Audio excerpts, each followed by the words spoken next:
Muito boa noite, nossa saudação a todos. Está no ar mais uma edição do painel aqui pela TV Erechim, um canal de televisão que trata das nossas coisas, das coisas de Erechim, das coisas de Campo Pequeno, das coisas do Alto Uruguai, mas fundamentalmente da nossa cidade e com pessoas da cidade que vivem aqui, que produzem aqui, que trabalham aqui, que têm os seus filhos aqui, enfim, então é um programa voltado, digamos, para nós que vivemos aqui.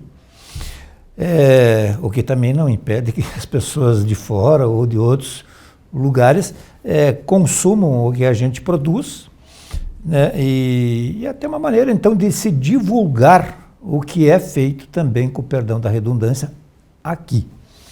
O programa Painel tem um oferecimento da Unimed Erechim. Unimed, cuidar de você, esse é o plano. E Sicredi, traga a sua poupança para Sicredi e veja como é mais negócio poupar aqui. Sicredi, gente que coopera, cresce. Bom, nós vamos falar sobre um assunto fundamental, né?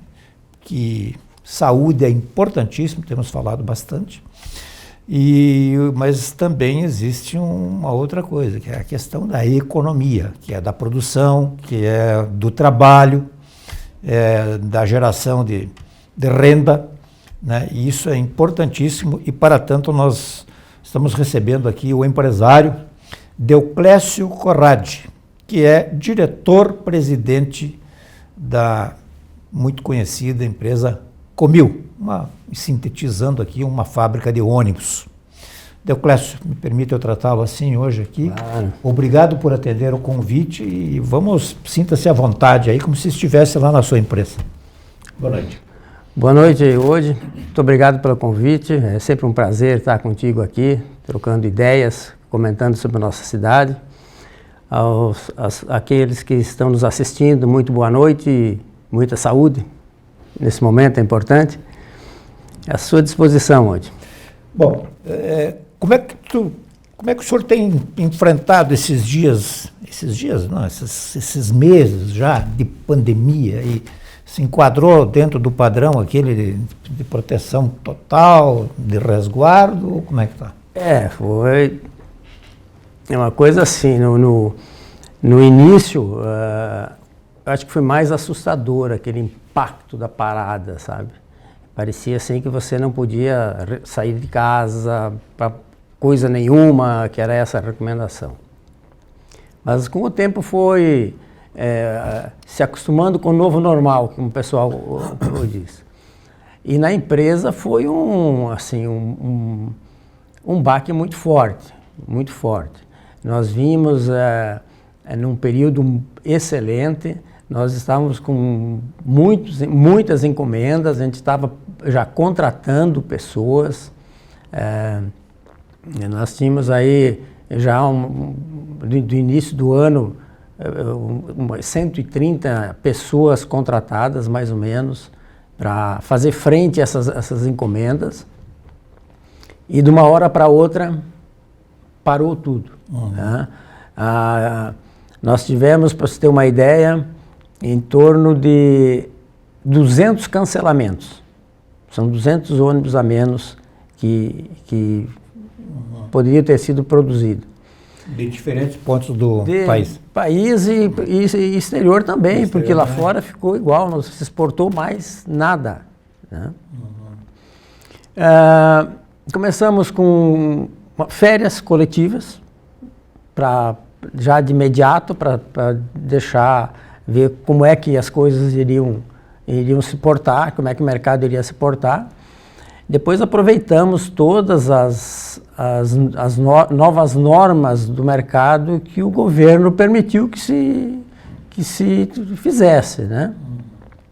Então, nós começamos primeiro atender as próprias normas do coronavírus, né?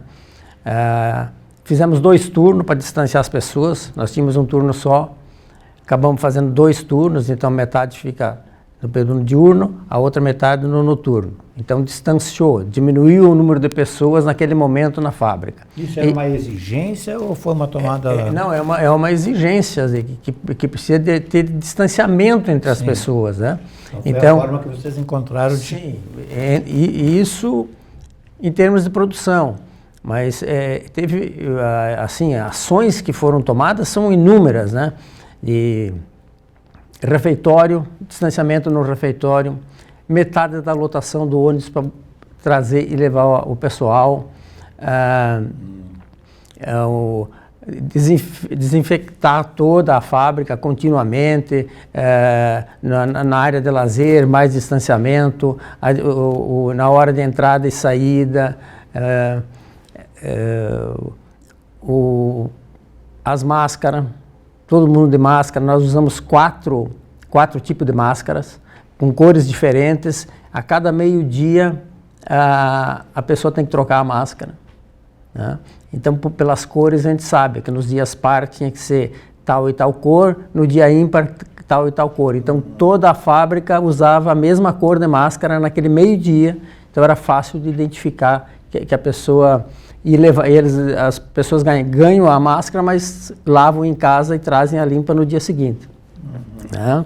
Isso mexeu com o dia a dia da empresa? Nossa, muito. De uma forma assim que não estava dentro dos padrões. Não estava dentro dos padrões. E foram acrescentando outras coisas que eram necessárias fazer, tapetes com um produto que você isola o sapato, higieniza o sapato na entrada, na saída, pulverização ao redor do escritório, ao redor da fábrica. São 25 itens que foram alterados nesse período, né? O que significa em termos de... Porque isso tudo tem um custo. Sim, né? Sim. Afora, digamos, a produção normal, né? Digamos que fizesse um ônibus por dia, vai fazer meio, vamos supor.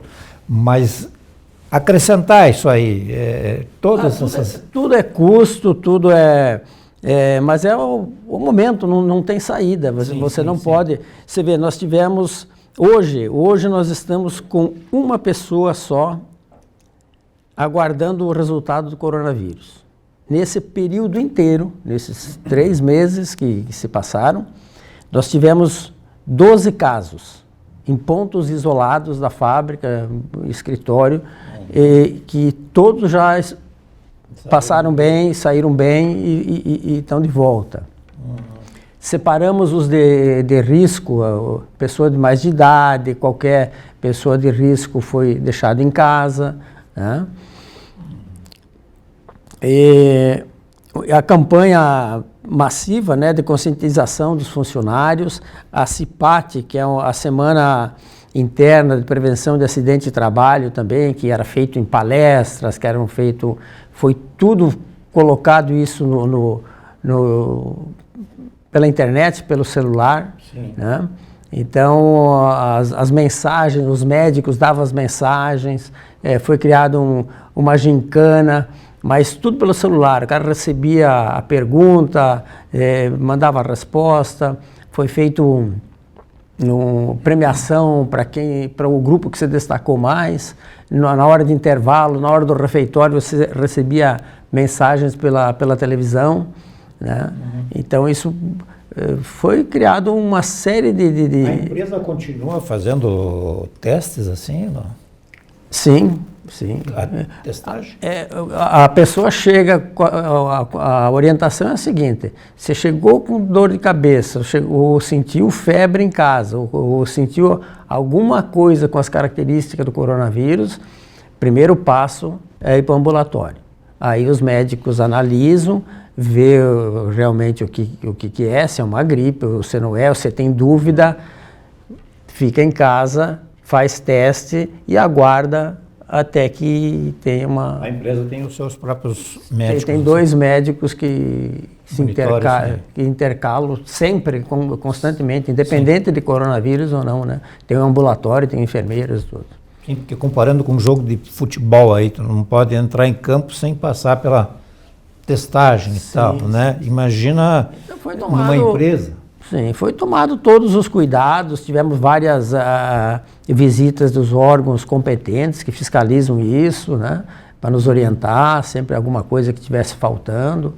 Então, foi um trabalho interessante. E o mercado sumiu. Olha, dá para dizer assim que quase 30 dias ninguém mais encomendou nada. A gente só via o cara dizendo, não produz meu carro. Porque tinha negócios que a gente já havia feito e que o chassi ainda não tinha chegado na fábrica. E tinha coisas que o chassi já estava na fábrica. Aí o empresário ligava dizendo, não ponha carroceria em cima do meu chassi. Então foi um período de vários... Esse período foi mais ou menos quando, assim, dá para localizar ele ou situar ele? No... começou em... Porque a pandemia no Brasil, o primeiro caso, se eu não me engano, foi dia 26 de fevereiro, foi por aí. Foi em junho, não, antes ainda. Março, abril, por aí, que nós entramos em férias, logo em seguida que o blackout, daí férias, e aí começou acontecer vendas, cancelamentos de encomendas, né? E depois, aos poucos, começou, nós ficamos 90 dias, já completou 90 dias que nós trabalhamos um dia a menos. Aproveitamos aquela lei que você podia dispensar 25% a menos de horas, né? Dos salários mais baixos, o governo completa os salários da base, né? Então isso foi feito. Nós trabalhávamos segunda, terça, quarta e quinta. A sexta-feira a gente não trabalhava. Esta semana a gente volta, graças a Deus, volta a poder trabalhar a semana inteira. Porque começou a acontecer negócios já há um tempo atrás, já há alguns meses atrás, começou aos poucos. O que deu início primeiro foi os ônibus destinados a fretamento. Esse ônibus é um ônibus médio, de motor dianteiro, né? Que é muito utilizado para levar o pessoal da cidade para as grandes fábricas. Que as fábricas estão sempre fora da cidade, cidades maiores, né? Nas mineradoras. Então esse foi o segmento que reagiu mais cedo, até porque não podia lotar muito o ônibus por prevenção do corona, né, do Covid. Então houve uma demanda de maior número desse tipo de veículos. Mas isso configura um sinal de que também outros setores estão começando... Está começando a movimentar. Você já vê quem viaja por aí já começa a ver o ônibus circulando, né? E também o que foi muito impactado foi o turismo, né? Você vê a aviação e o turismo. Quem é que vai querer... E normalmente o turismo de terceira idade, que vai a Piratuba, que vai para o Chile, que vai para a Argentina, que vai para São Paulo, né? Esse parado, não tivemos mais encomendas nenhuma específico de turismo. Assim.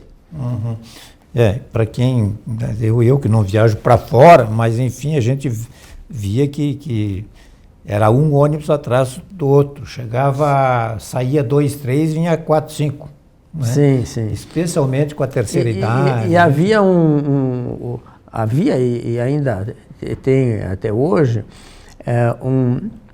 criou-se um sistema de como se fosse um Uber, é o Buzzer, né? Onde você compra passagem pela internet para sair, por exemplo, Chapecó, Florianópolis, tem um ônibus, você acessa lá, vê que tem um ônibus que vai sair daqui a 3 dias.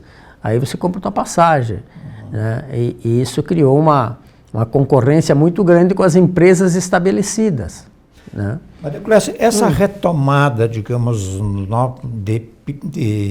olha, aquele pedido que eu pedi para segurar, pode tocar, né? Essa retomada, o senhor acha que é uma retomada assim segura? Ela é lenta, eu acho, mas ela se mostra mais garantida, assim? Eu acho que sim, mas não... Nós não temos aqui uma bola de cristal para saber que a pandemia vai acabar não sei quando.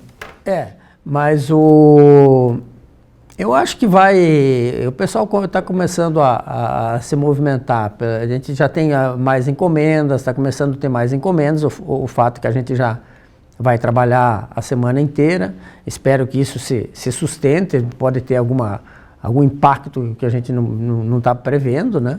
Mas eu acredito que daqui para o final do ano, normalmente até o final do ano é sempre um período mais aquecido, né? Em função de turismos e viagens, né? Então, acredito que o pior passou. Eu acho que agora Certamente a empresa deve ter, digamos, um olhar sobre as suas concorrentes. O que eles também está acontecendo isso? Olha, a Comil foi a encarroçadora... Assim como eles olham para a Comil? Com certeza. A Comil foi a encarroçadora que, por último, ela diminuiu o ritmo. Porque nós tínhamos, pelo nosso tamanho, nós tínhamos uma carteira muito grande. Apesar dos cancelamentos, ainda nós tínhamos compromissos de entregas que foram... conseguiu que a gente levasse mais tempo a pleno. Foi a que diminuiu o trabalho por último. Eu, assim, porque não dá para dissociar tudo, mas a gente vai conectando as coisas. Eu ouvi ontem numa emissora de rádio que na Holanda e num outro país, né, o futebol vai voltar essa semana já com público, né? Então, não estádio cheio, enfim, mas para 10 mil pessoas, digamos, num estádio caiba 40 mil pessoas ou 50 mil, também são sinais, né, de que, assim como a coisa estourou no começo na Europa e depois se estendeu, me parece que são sinais bons. Sinais bons, sim. O que assusta um pouco é que algum lugar parece que voltou, sim, né? Uma segunda onda, digamos. Mas pelo que parece no Brasil, acho que a coisa tá ficando mais azul, assim, se comenta que, digamos, talvez pelo mapinha que eu acompanho num jornal lá de São Paulo, a gente mais ou menos que atingiu a espécie do platô aquele, né? Exato. Não está caindo violentamente, mas também parou de subir. Engraçado não, mas quando você... o que a gente ouvia falar no início, né? Que nós tínhamos que quebrar esse tipo de curva, que era uma curva assim que aparecia, né? Então, nós precisávamos fazer um platô. Por coincidência ou por não, a gente subiu e tá num platô. Aquilo que a gente vê no gráfico está num platô. Espero que agora tenha a descida, né? E está sinalizando isso. E que não volte mais. Eu estava ouvindo hoje de manhã ainda uma previsão não muito otimista do Bill Gates. Também ele não é médico, não sei, não é infectologista, mas tem informações. Na opinião dele, esse problema só vai acabar em 2022. Mas ele entende que no começo, agora de 2021, nós teríamos a vacina, e aí sim começa a vacinar e, digamos, nós temos um platô planetário no mundo todo, né? Porque nos Estados Unidos ainda está muito grave, no próprio país nosso aqui, lá na Índia.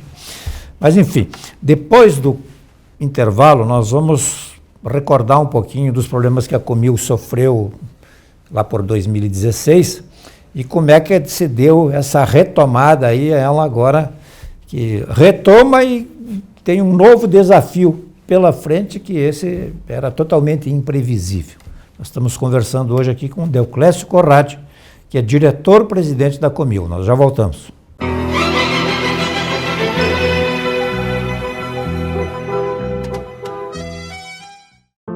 Superar este momento, em que o mundo une esforços pelo bem de todos, em que estar distante das pessoas é a maior demonstração de amor, em que o cuidado nunca se fez tão necessário, A saúde tem sido a prioridade.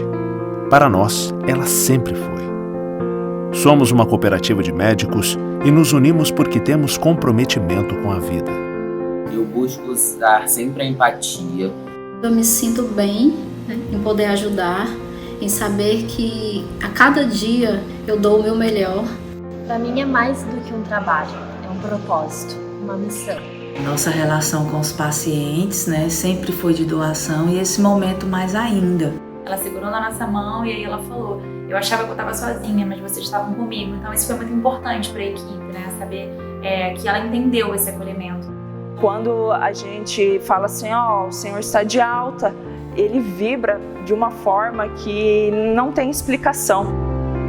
Não há como não se sensibilizar diante de histórias e de olhares que depositam em nós tanta confiança. A palavra confiança ganhou um peso muito importante porque a relação médico-paciente ou médico-familiar, ela está tendo que ser a base do telefonema, a base da chamada de vídeo. Cuidamos de mais de 18 milhões de pessoas para que elas possam viver mais e melhor. Essa é a nossa vocação. É o nosso jeito de cuidar. Superar este momento juntos. Esse é o plano. Unimed.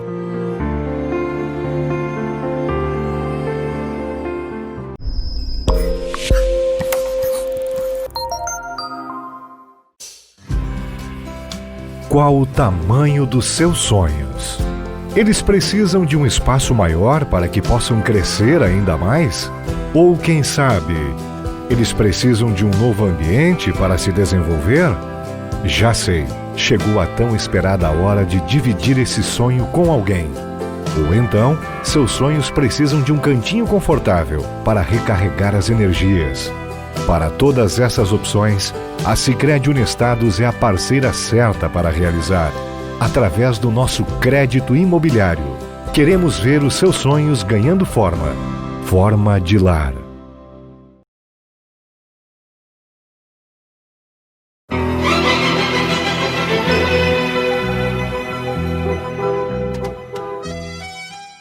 Muito bem, nós estamos de volta aqui em nome de Sicredi. Traga sua poupança para a Sicredi, veja como é mais negócio poupar aqui. Sicredi, gente que coopera, cresce. E Unimed, cuidar de você, esse é o plano. Nós estamos com o Deoclésio Conrad, que é o diretor-presidente da Comil, a nossa, dá para se dizer, a nossa fábrica de ônibus. Né? Nunca me esqueço do dia que o Deoclésio me contou como é que ele se interessou pela compra da antiga Encácio. Podemos contar de novo. Podemos contar? Então vamos reviver isso, porque foi uma coisa interessante que me chamou a atenção, porque eu, como erichinense, eu lembro muito bem que se lamentava profundamente, puxa, a Encácio vai fechar. A Encácio fechou. E, enfim, sim. A antiga Encácio ali que fica perto do seminário Nossa Senhora de Fátima. Vamos contar esse fato curioso aí, por gentileza. Então veja bem, como as coisas às vezes acontecem sem planejamento, né? Porque isso salvou e gerou milhares de empregos. Com certeza. Eu morava em Cascavel e trabalhava com armazenagem, como engenheiro civil, construindo armazéns graneleiros. E aonde era o mercado? Mato Grosso. Comecei a trabalhar ali para Cascavel, depois Mato Grosso do Sul, e depois mais para o norte. Acompanhei toda a saída da gauchada para a agricultura do centro-oeste lá. E numa dessas idas, eu ia a Foz do Iguaçu pegar um voo que ia a Campo Grande e a Cuiabá. Veja as coincidências, nesse voo tinha alguns jornais da 0 hora no voo. Um amigo meu, que também estava viajando junto, que era lá de Cascavel, ele ia só até Campo Grande.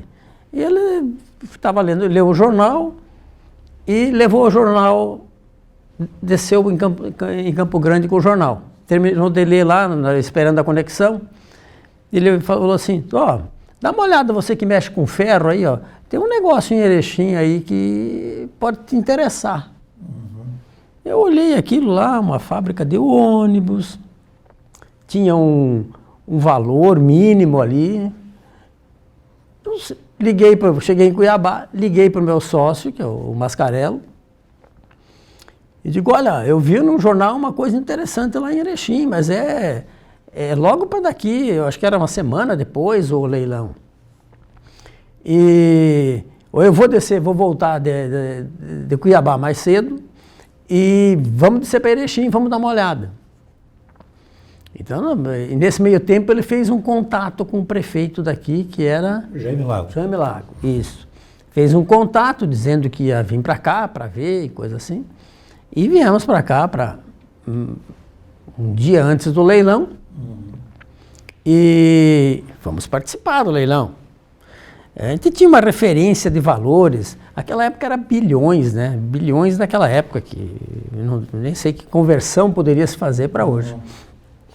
Mas, enfim, no dia do leilão, tinha um espaço com o síndico da massa falida, as autoridades, e um espaço para os possíveis interessados, né? Tinha várias empresas interessadas, empresários de ônibus, e todo mundo bem arrumadinho, assim, que nem nós dois hoje, assim, né? E nós de camisa. Eu estava com a camisa manga curta, o meu tio também. Aí ficamos junto com o pessoal que estava assistindo, né? E começou o leilão, era assim, o início era 3 milhões e 600, um número. Aí já começou 3.650, o outro 3.700, 3.750, 3.800.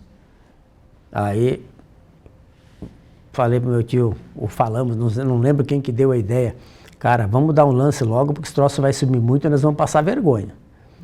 Aí, e dava uns intervalos assim, entre um lance e outro dava uns intervalos e aí nós de 3.800 passamos para 4, numa pegada só.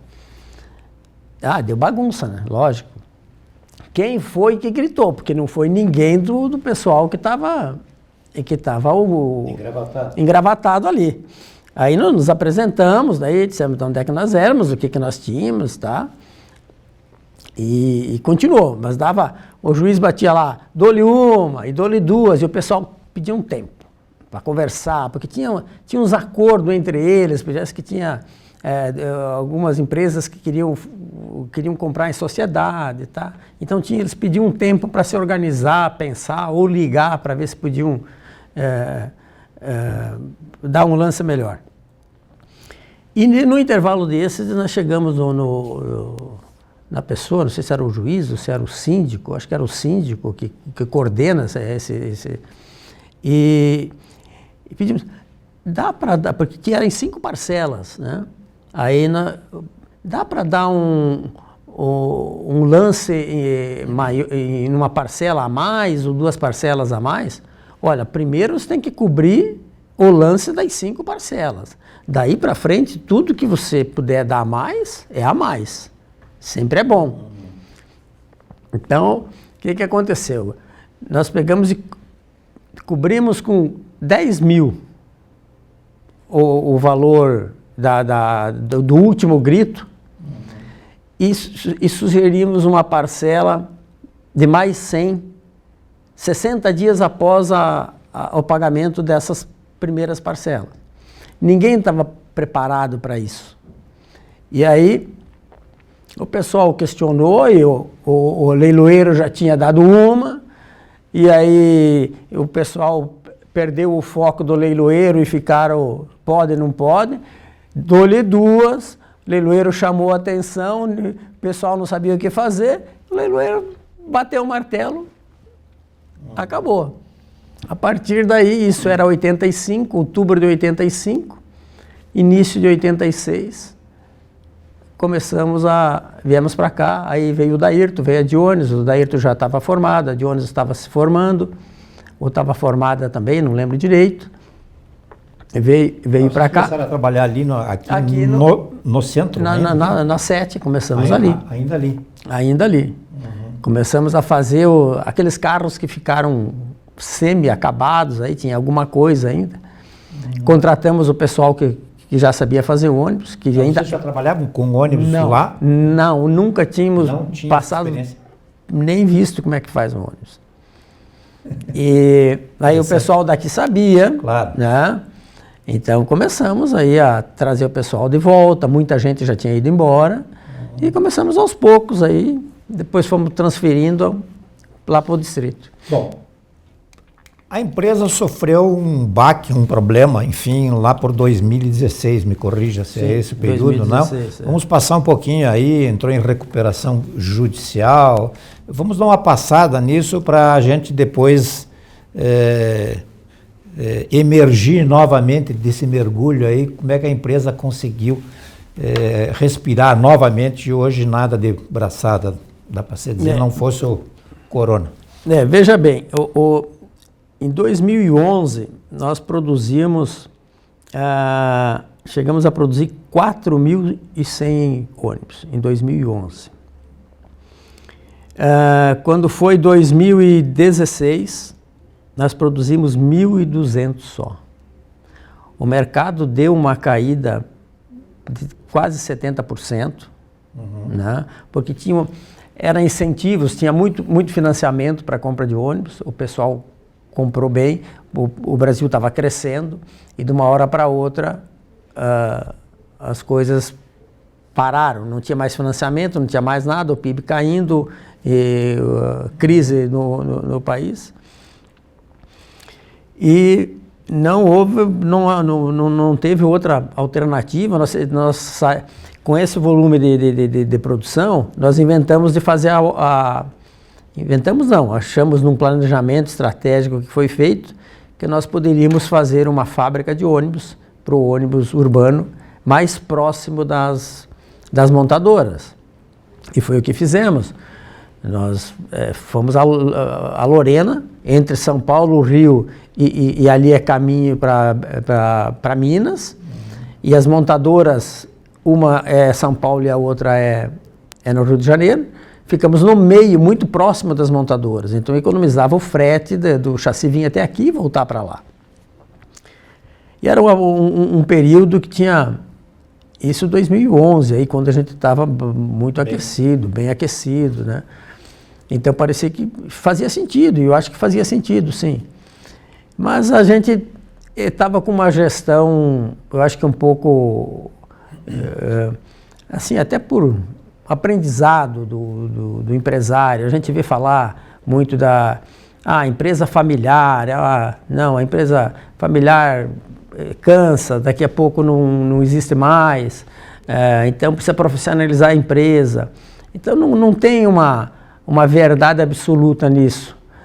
Tem boas empresas familiares que se perpetuam.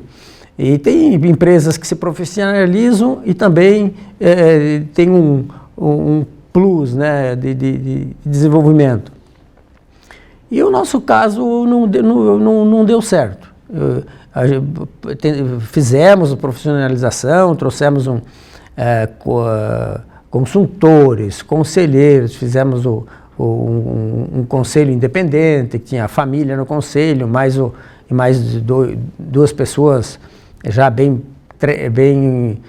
com grande experiência para nos orientar. Mas, na verdade, que a família perdeu a mão de tocar o negócio, né?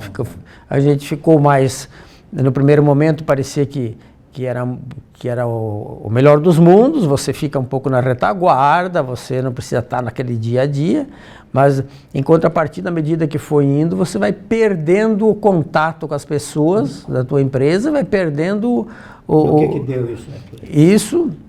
Isso deu na causa da RJ. Porque você começa a ter um movimento muito grande, o resultado não vem, aí pega numa crise como essa de cair a demanda esse tanto, somatório de coisas. Um somatório de coisas. Aí em 2016 não havia outra possibilidade, O que nos restava era falência ou RJ, a recuperação judicial. Então, nos apoiamos de escritórios com experiência, né, nessa coisa e pedimos a recuperação judicial. A empresa parou completamente daí? Nós saímos aí de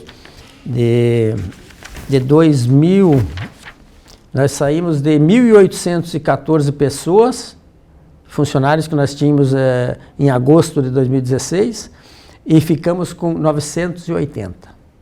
Então foram demitidos de uma vez só a metade do que nós tínhamos. Né? Imagine o problema social que causou. Tá. Aí nós levamos... É um processo muito complicado. Você tem que... uma coisa é você pedir a RJ, outra coisa é você aprovar a recuperação judicial. Nós levamos aí de 2016, fomos aprovar em 2019. Né? Isso passou por várias assembleias, onde estavam todos os credores, os funcionários principalmente. Os funcionários têm um poder de voto muito grande, né? E são várias classes. Né? Quem entende bem disso, isso ficou tudo na mão do Carlos, o meu filho, que hoje é diretor da empresa na área administrativa e financeira. Né? Só temos um diretor de fora na área fabril, engenharia, essas coisas. E o Dairton comercial, a Dionis ajudando na parte administrativa.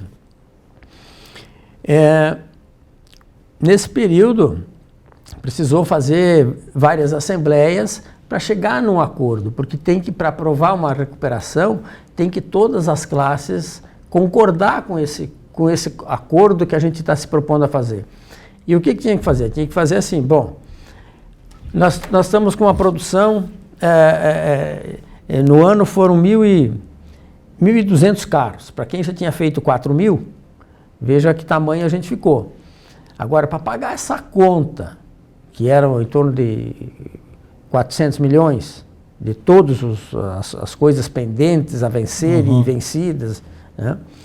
Nós precisamos crescer, ter um crescimento durante um período. E qual é esse período? Então, tudo isso tinha que ser planilhado e dar real capacidade. Não adiantava nada nós aprovar um plano que não pudesse cumprir. Então, nós conseguimos aprovar em 2019, né? E aí, vida nova. Começamos deixa eu ver aqui o número de 2019, com a produção de 1.250 carros já, e em 2018 nós tínhamos só feito 1.108, e em 2017 só 860, então de 2017, 18, 19 crescendo, e nós tínhamos para esse ano uma meta de 1.530, vamos fazer 1.240. Mas enfim, aprovamos a RJ lá em 2019, e isso não é resolver o problema. Nós estamos agora, a partir de 2019, realmente nós estamos em recuperação judicial. Equacionar a questão. Está equacionado, mas tudo a produzir, tudo ainda a acertar essas contas, os credores, e é um prazo de 20 anos para isso se resolver. Bom, nós vamos fazer o último intervalo do programa de hoje, depois nós vamos falar da Comil agora a partir de 2020, como é que ela se projeta, né, o que ela prevê de fabricação, enfim, de mercado, né, e para azar de todo mundo ainda surge essa questão da pandemia, que quero dizer bem claro aqui que o pior de tudo da pandemia ainda são as perdas de vidas. A gente já foi criticado aqui, as perdas de vidas é o pior de tudo, né? Ninguém ignora isso. Nós já voltamos.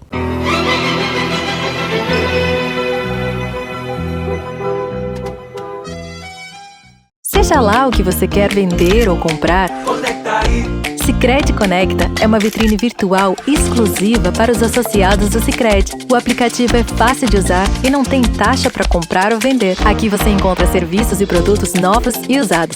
Para quem vende, é uma oportunidade para novos negócios. E quem compra, coopera com a economia local. Baixe o Sicredi Conecta e comece a usar hoje mesmo. Para comprar, vender e cooperar.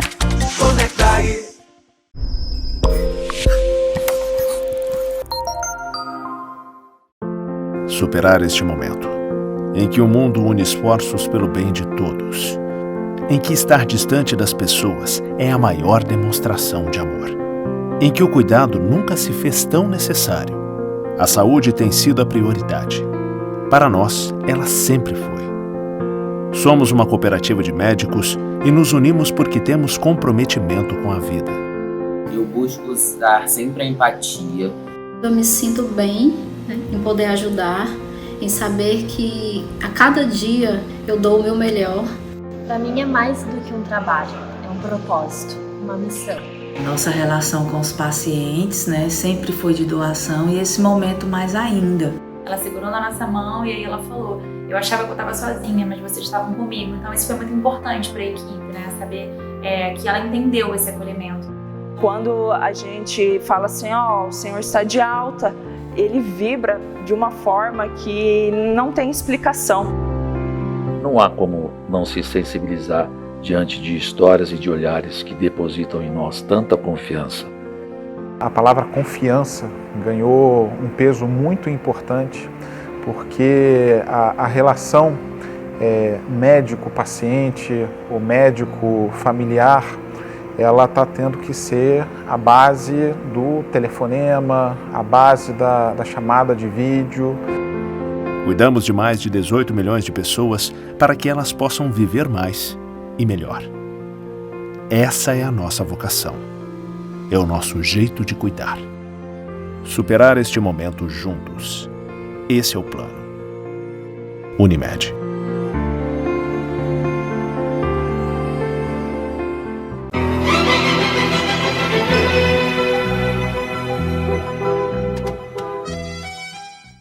Muito bem, retomando o nosso painel de hoje, que prazerosamente conta com a presença do senhor Deoclésio Corradi, que é o diretor-presidente da Comil.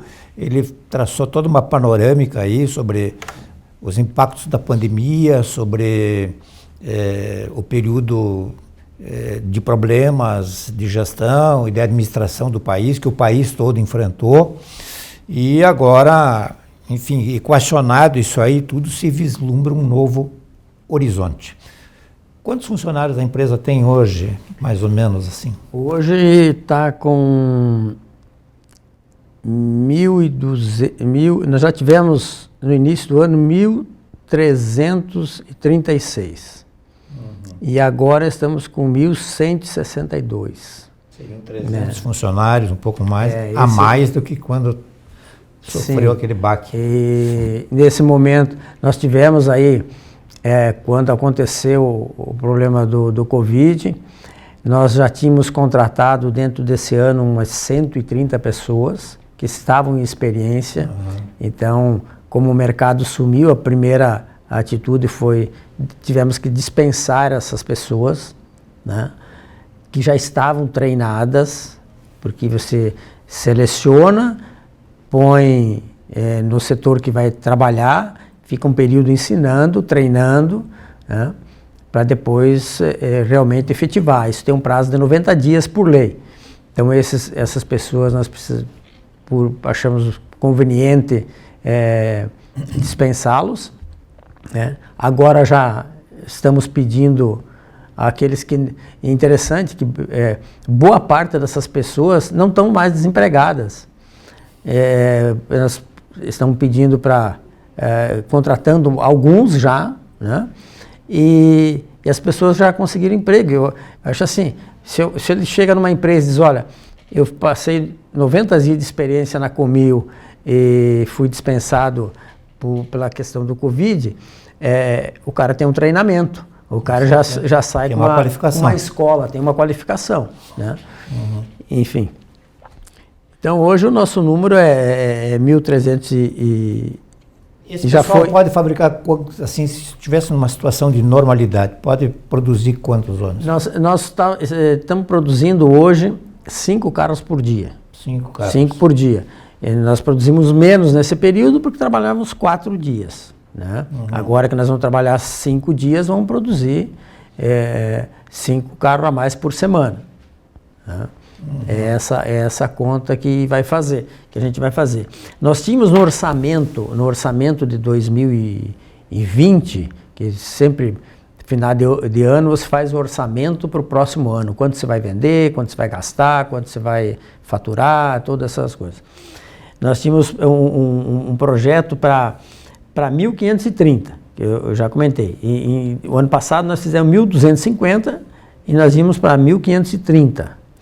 Com o Covid, fazendo as contas, o que nós já produzimos e o que está previsto até o final do ano, vai para 1.244. Então a gente perde aí praticamente 300 carros, que poderia ter sido produzido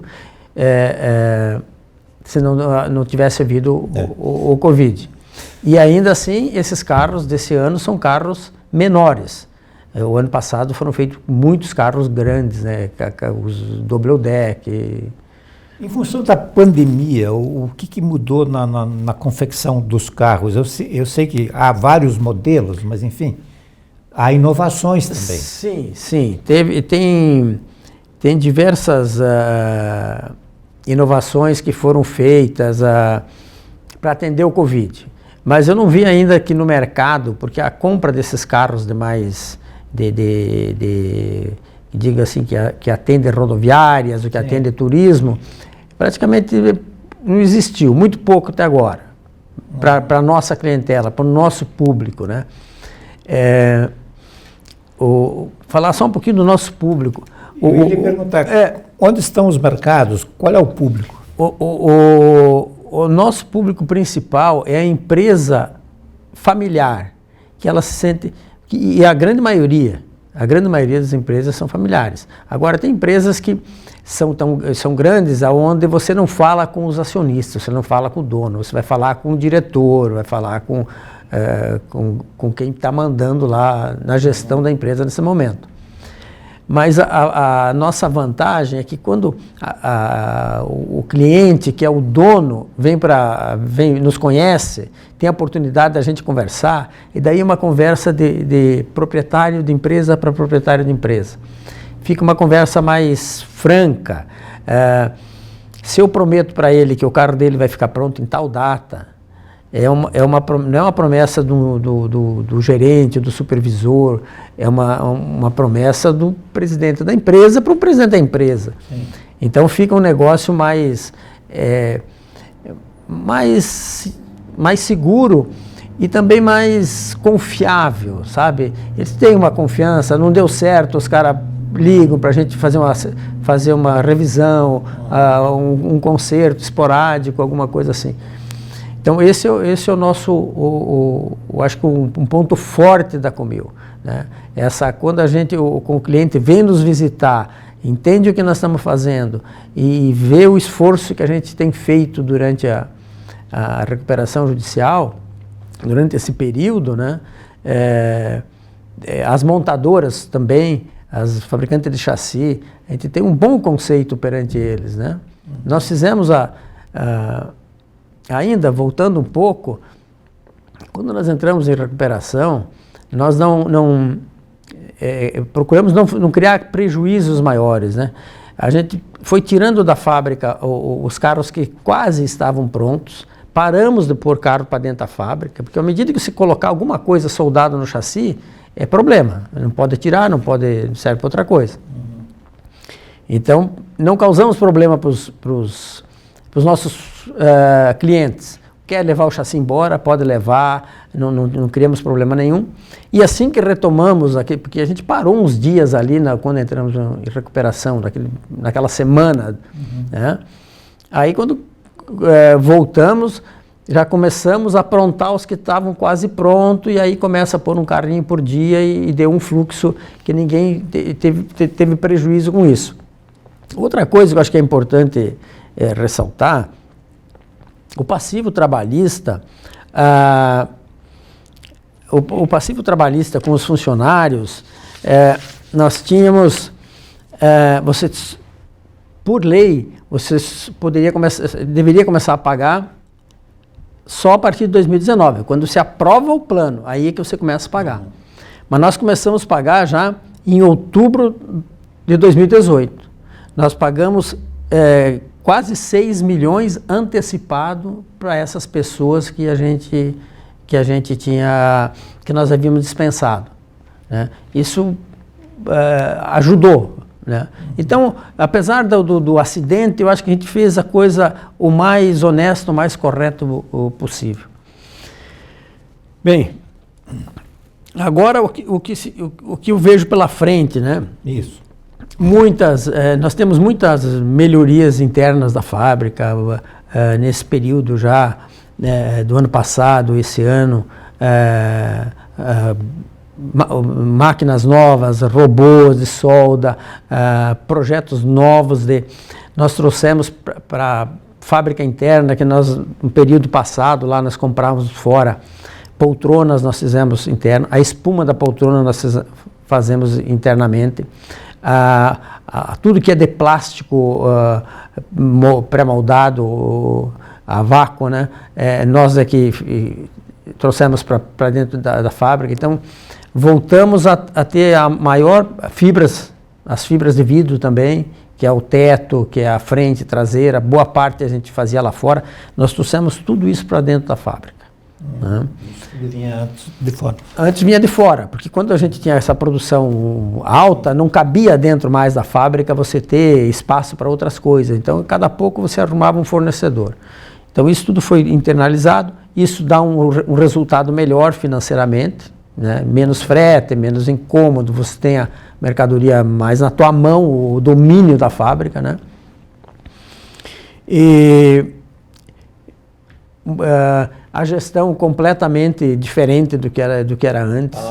Está na mão da família. Cada investimento tem que justificar para que é, quando é que dá o retorno.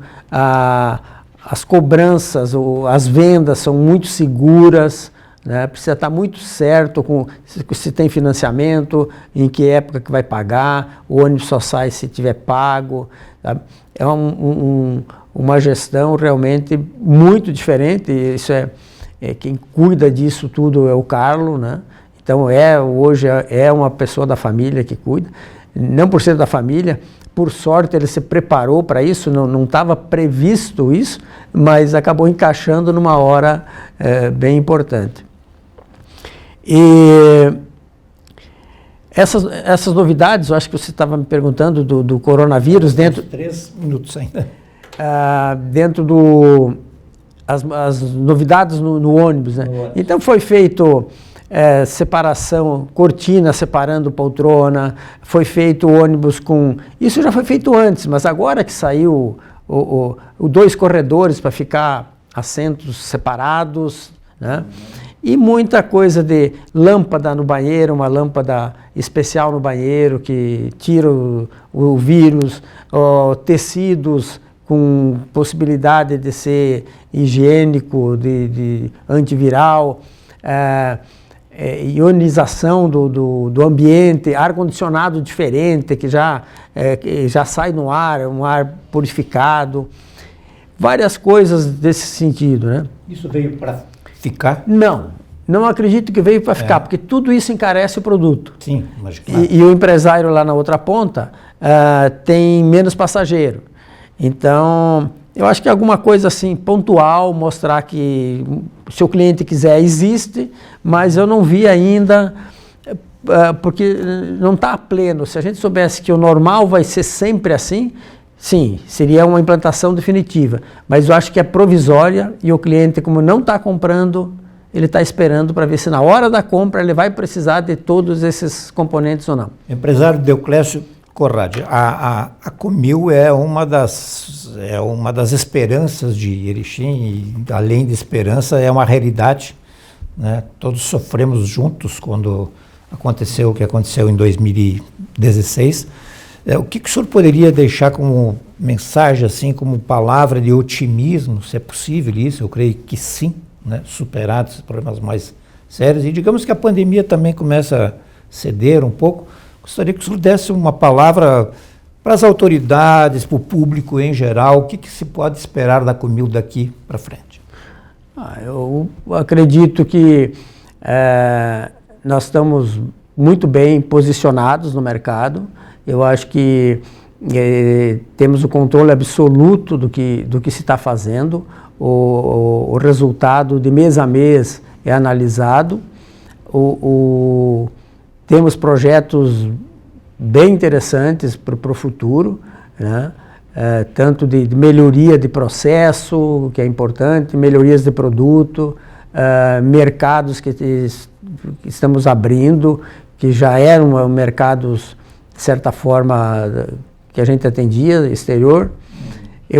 Nós vamos precisar de muita gente ainda, acredito que as vagas vão estar abertas, vamos estar treinando pessoas, a gente tem treinamentos dos mais diversos dentro da empresa, e acredito que a gente possa estar resolvendo isso,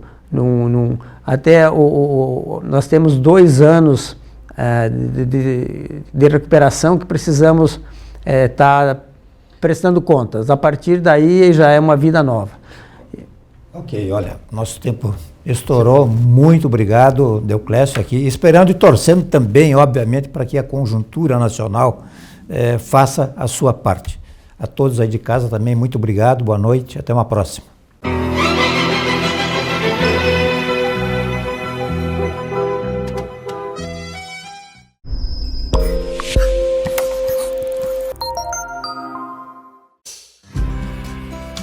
Qual o tamanho dos seus sonhos? Eles precisam de um espaço maior para que possam crescer ainda mais?